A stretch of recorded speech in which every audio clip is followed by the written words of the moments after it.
Once, upon a midnight dreary, while I pondered weak and weary over many a quaint and curious volume of forgotten lore, while I nodded, nearly napping, suddenly there came a tapping, as of someone gently rapping at my chamber door.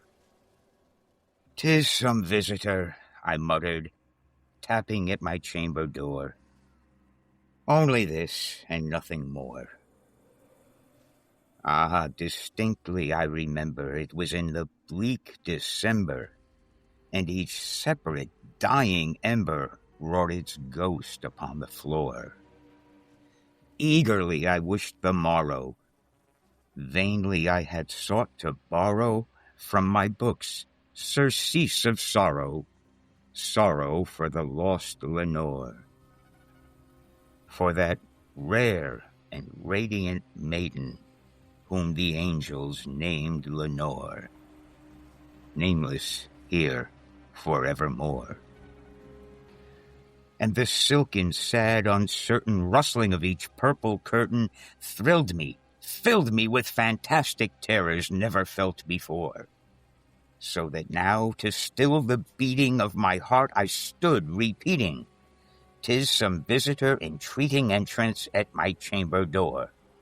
Some late visitor entreating entrance at my chamber door. This it is, and nothing more." Presently, my soul grew stronger. Hesitating then no longer, "Sir," said I, "or madam, truly your forgiveness I implore. But the fact is, I was napping, and so gently you came rapping, and so faintly you came tapping at my chamber door, that I scarce was sure I heard you." Here I opened wide the door. Darkness there, and nothing more. Deep into that darkness peering, long I stood there wondering, fearing, doubting, dreaming dreams no mortal ever dared to dream before. But the silence was unbroken, and the stillness gave no token, and the only word there spoken was the whispered word, "Lenore." This I whispered, and an echo murmured back the word, "Lenore." Merely this, and nothing more. Back into the chamber turning, all my soul within me burning, soon again I heard a tapping, somewhat louder than before. "Surely," said I, "surely that is something at my window lattice. Let me see then what thereat is, and this mystery explore. Let my heart be still a moment, and this mystery explore. 'Tis the wind and nothing more." Open here I flung the shutter, when with many a flirt and flutter in there stepped a stately raven of the saintly days of yore.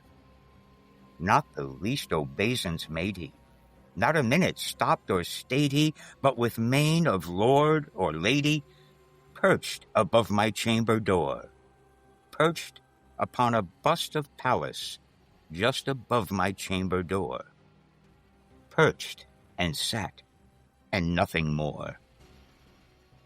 Then this ebony bird, beguiling my sad fancy into smiling, by the grave and stern decorum of the countenance it wore, "Though thy crest be shorn and shaven, thou," I said, "art sure no craven, ghastly, grim, and ancient raven wandering from the nightly shore.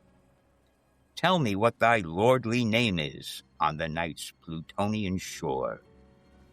Quoth the raven, "Nevermore." Much I marveled this ungainly fowl to hear discourse so plainly, though its answer little meaning, little relevancy bore. For we cannot help agreeing that no living human being ever yet was blessed with seeing bird above his chamber door, bird or beast, upon the sculpted bust above his chamber door, with such name as Nevermore. But the raven, sitting lonely on that placid bust, spoke only that one word, as if his soul in that one word did he outpour. Nothing further than he uttered, not a feather than he fluttered, till I scarcely more than muttered, "Other friends have flown before. On the morrow he will leave me, as my hopes have flown before." Then the bird said, "Nevermore."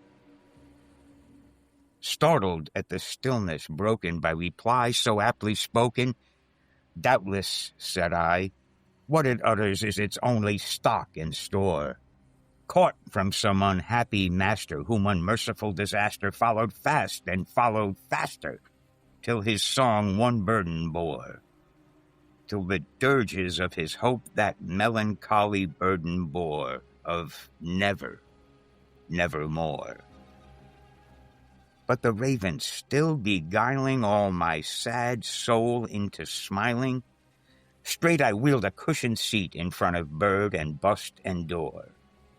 Then upon the velvet, sinking, I betook myself to linking fancy unto fancy, thinking what this ominous bird of yore, what this grim, ungainly, ghastly, gaunt, and ominous bird of yore meant in croaking nevermore. This I sat engaged in guessing, but no syllable expressing to the fowl whose fiery eyes now burned into my bosom's core. This and more I sat divining, with my head at ease reclining on the cushion's velvet lining that the lamplight gloated o'er, but whose velvet violet lighting with the lamplight gloating o'er she shall press, nevermore. Then methought the air grew denser, perfumed from some unseen censer, swung by seraphim whose footfalls tinkled on the tufted floor. "Wretch!" I cried, "thy God hath lent thee, by these angels he hath sent thee, respite, respite and nepenthe from thy memories of Lenore. Quaff, oh, quaff this kind nepenthe, and forget this lost Lenore."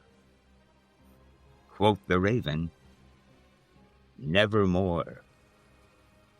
"Prophet," said I, "thing of evil, prophet still if bird or devil, whether tempter sent or whether tempest tossed thee here ashore. Desolate yet all undaunted, on this desert land enchanted, on this home by horror haunted, tell me truly, I implore, is there balm in Gilead? Tell me, I implore."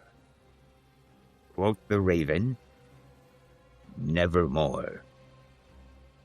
"Prophet," said I, "thing of evil, prophet still if bird or devil, by that heaven that bends above us, by that God we both adore, tell this soul with sorrow laden, if within the distant Aidenn it shall clasp a sainted maiden whom the angels name Lenore, clasp a rare and radiant maiden whom the angels name Lenore."